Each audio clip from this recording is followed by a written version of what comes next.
Christians say this about Muslims and they're lying. Kenapa umat Islam bersujud di depan Ka'bah? Apakah Ka'bah berhala? Ini jawaban yang umat Nasrani sulit pahami. Umat Nasrani atau non-Muslim sering bertanya, apakah umat Islam menyembah Ka'bah karena menghadap kiblat saat salat? Mereka menganggapnya bentuk penyembahan kepada berhala karena Ka'bah juga bangunan. Pertanyaan ini seringkali sulit dijawab oleh sebagian umat Muslim.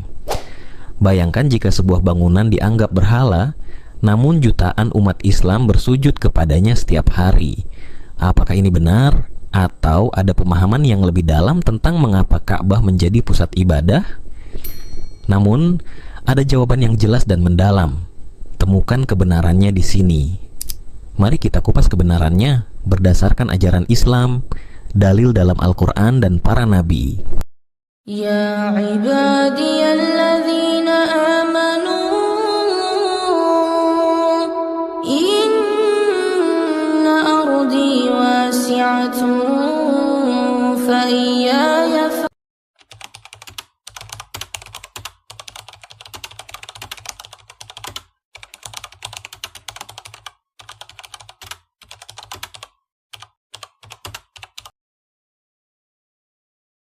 In Islam, bowing toward the Kaaba is not considered idol worship. Muslims do not worship the Kaaba itself. It is simply a focal point for unity during prayer. The Kaaba, located in Mecca, is regarded as the house of God, Bayt Allah, and serves as the Qibla, direction of prayer, for Muslims worldwide. Bowing toward the Kaaba symbolizes submission to Allah and reflects a unified direction for prayer. But the act of worship is directed solely to Allah, not to any physical object. In fact, Islam strictly prohibits idol worship, shirk, which is seen as associating partners with Allah, and the Kaaba is viewed as a sacred structure, but not an object of worship.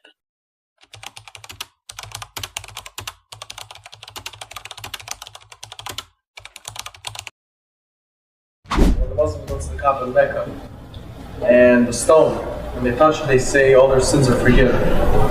Is that technically idol worship?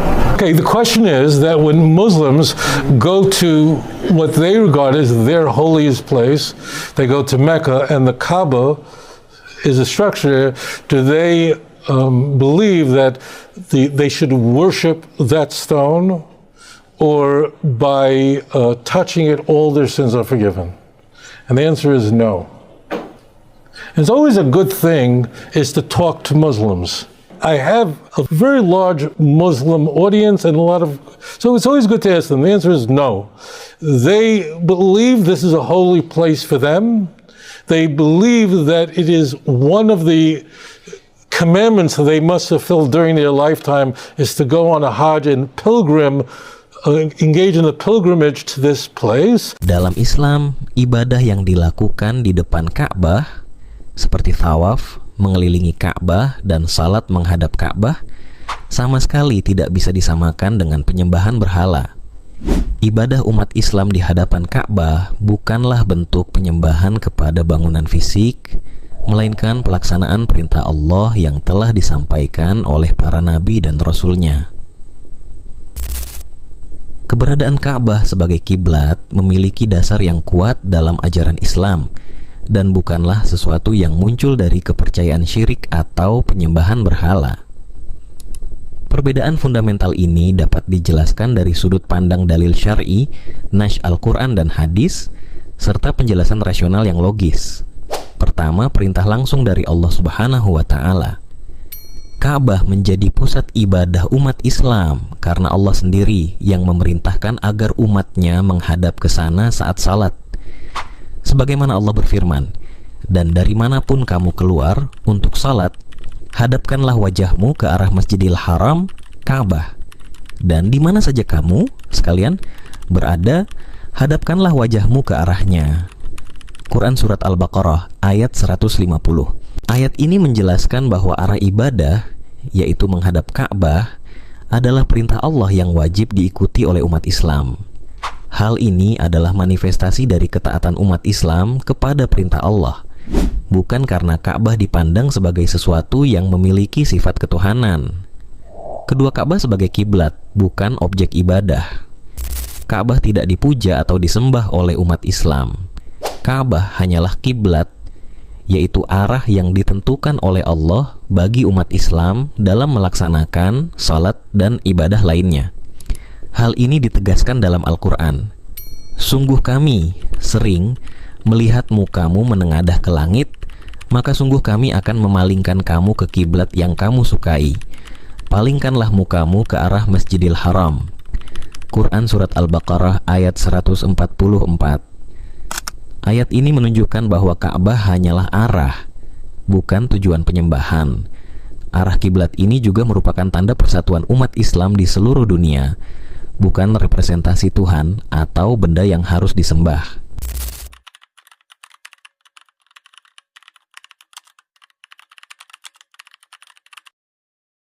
Yes, historically, Mecca was once a center for the worship of hundreds of idols. Before the advent of Islam, the Kaaba housed numerous idols, and the people of the Arabian Peninsula practiced polytheism, worshipping various deities. The turning point came with the arrival of Prophet Muhammad, who preached monotheism, belief in one God, Allah. After years of struggle and resistance, Mecca was peacefully conquered by Prophet Muhammad and his followers in 630 CE. Upon entering the city, Muhammad ordered the destruction of all the idols in and around the Kaaba. This act symbolized the end of idol worship in the region and the establishment of Islam's message of monotheism.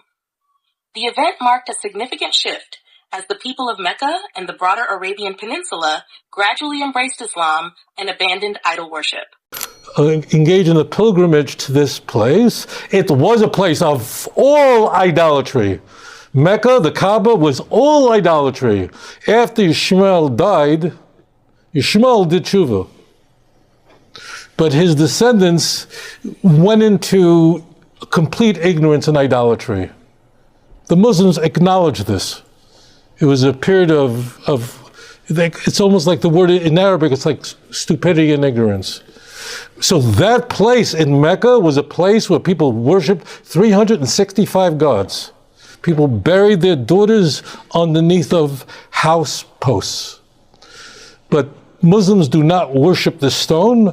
They rather feel that by going on this Hajj, they fulfill a commitment on them, and they also must repent. They don't believe. They hate Paul.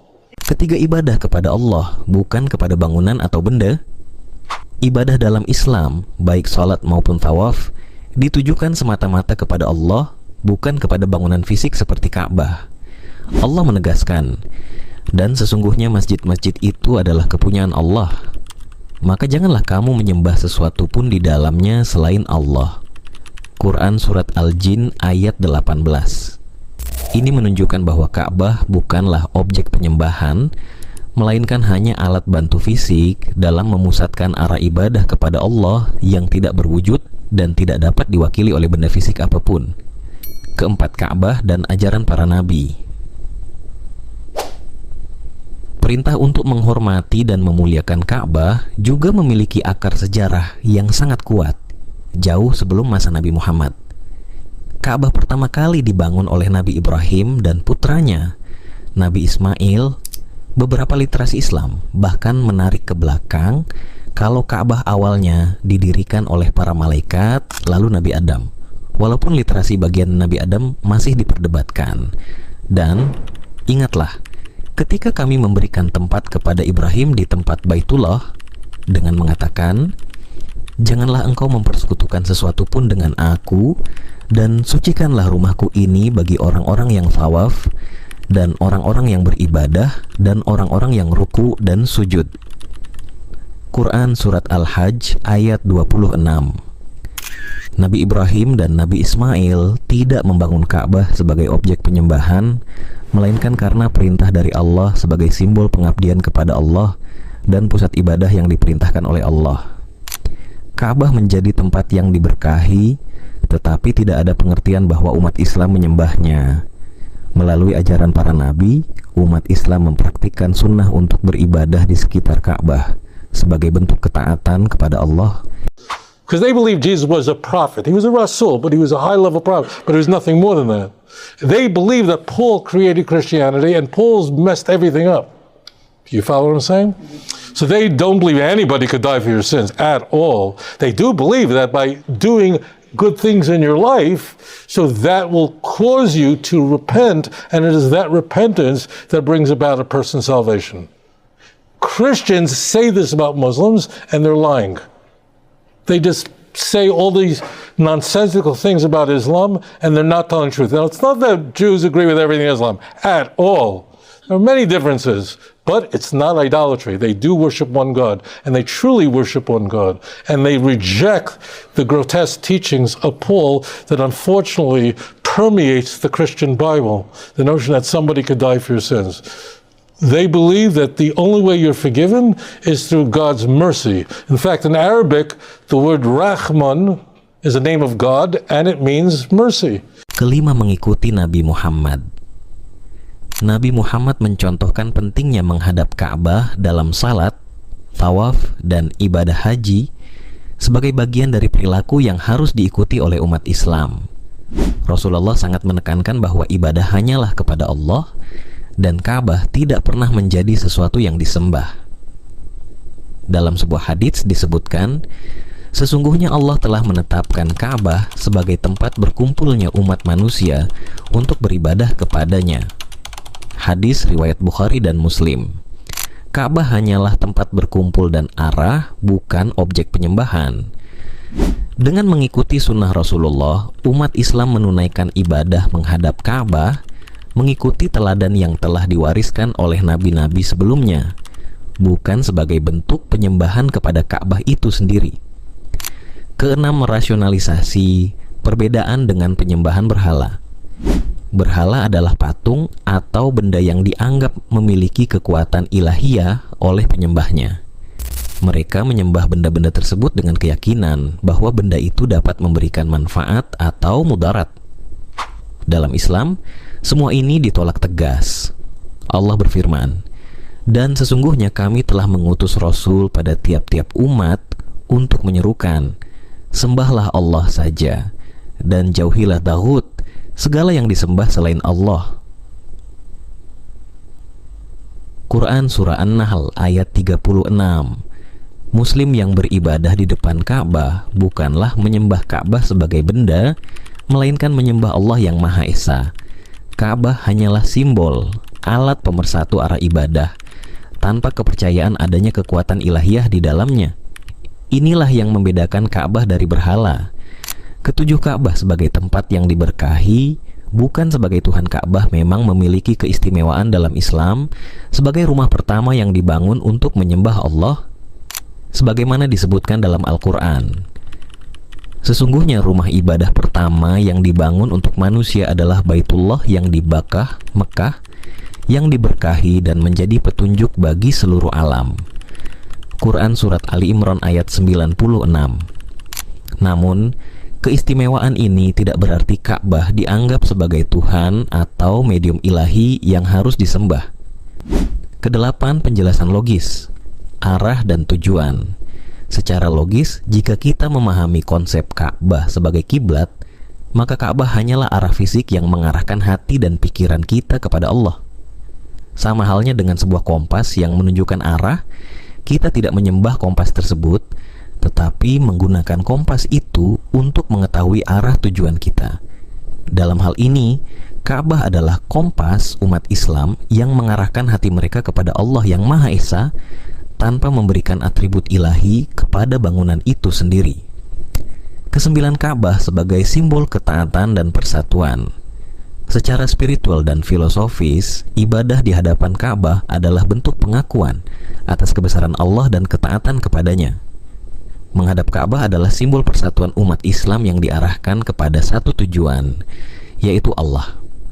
Umat Islam di seluruh dunia menghadapkan diri ke arah yang sama sebagai bentuk pengakuan bahwa hanya ada satu Tuhan, yaitu Allah, yang tidak dapat diwakili oleh wujud atau benda apapun di bumi ini. Asim says how to reply to the idol worshippers if they ask us about black stone Al-Hajar al-Aswad, being kissed by Muslims. Idol worshippers worship their idols.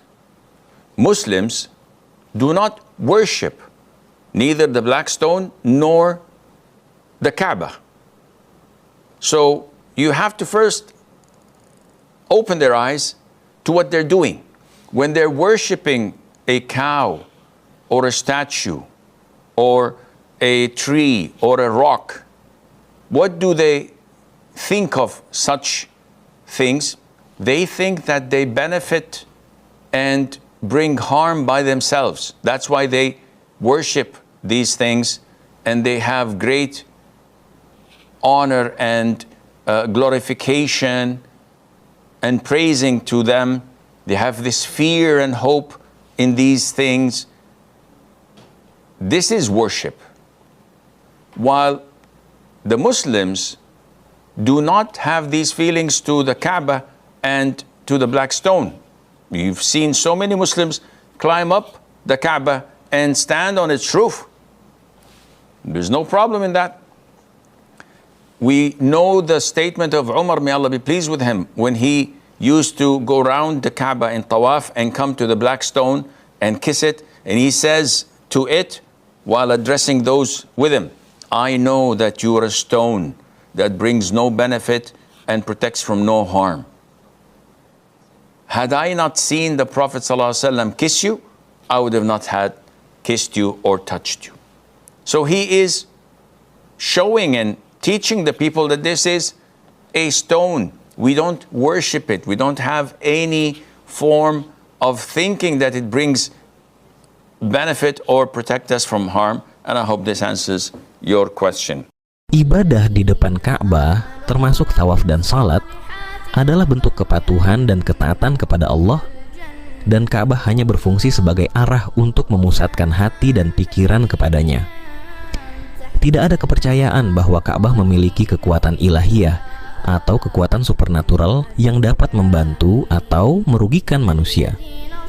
Ini berbeda secara fundamental dengan penyembahan berhala yang menempatkan benda sebagai perwujudan dari kekuatan ilahiyah. Ibadah dalam Islam adalah murni pengabdian kepada Allah yang Maha Esa, tanpa perantara fisik atau benda apapun, sesuai dengan prinsip tauhid yang menjadi inti ajaran Islam. Ibadah di hadapan Ka'bah tidak bisa disamakan dengan penyembahan berhala, karena umat Islam melaksanakannya berdasarkan perintah Allah yang disampaikan melalui para nabi dan rasul, khususnya Nabi Ibrahim, Nabi Ismail, dan Nabi Muhammad. Umat Islam mengikuti sunnah para nabi ini sebagai bentuk ketaatan dan ketundukan kepada Allah semata, bukan kepada Ka'bah sebagai benda fisik. Ka'bah hanyalah arah yang ditentukan oleh Allah, dan umat Islam secara kolektif menghadapkan diri ke sana sebagai manifestasi dari tauhid, keyakinan kepada Allah yang Maha Esa. Tidak ada dalam ajaran Islam yang mengajarkan untuk menyembah Ka'bah, melainkan Ka'bah hanyalah pusat simbolik yang mempersatukan umat dalam beribadah kepada Allah.